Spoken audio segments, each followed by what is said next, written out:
take us into the role that Twitter played leading up to yesterday's riots, because the sentiment among many I was seeing on Twitter was, oh, okay, now you do this, Twitter? You know, more than almost 4 years into Trump's presidency. Do you think that Twitter responded fast enough?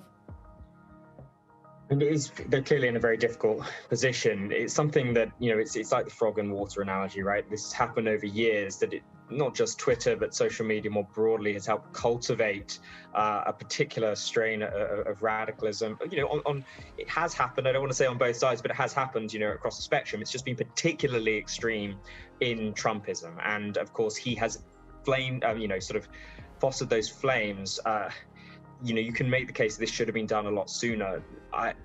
Ultimately, I think the bigger problem is not necessarily Trump himself. It's the way that Twitter and Facebook and YouTube, they kind of incubate and accentuate radicalization. Yeah, talk about that a little bit, Alex, because that's a really important point. I mean, the president is still able to get his message out there. His advisor, Dan Scavino, tweeted while the president's account was down, a message from the president, after all.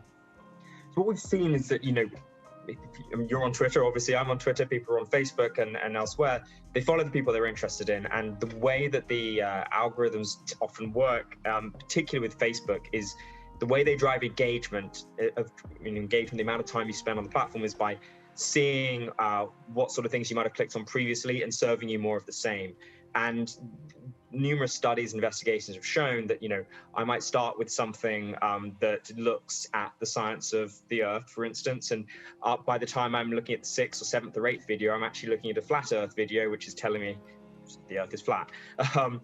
This happens in across the spectrum of these platforms, and where someone might start sort of just right of center or just left of center, by the time the process is complete, if it is ever complete, they've been driven a lot further to the peripheries of whichever strand of politics they might find themselves because of their content bubble.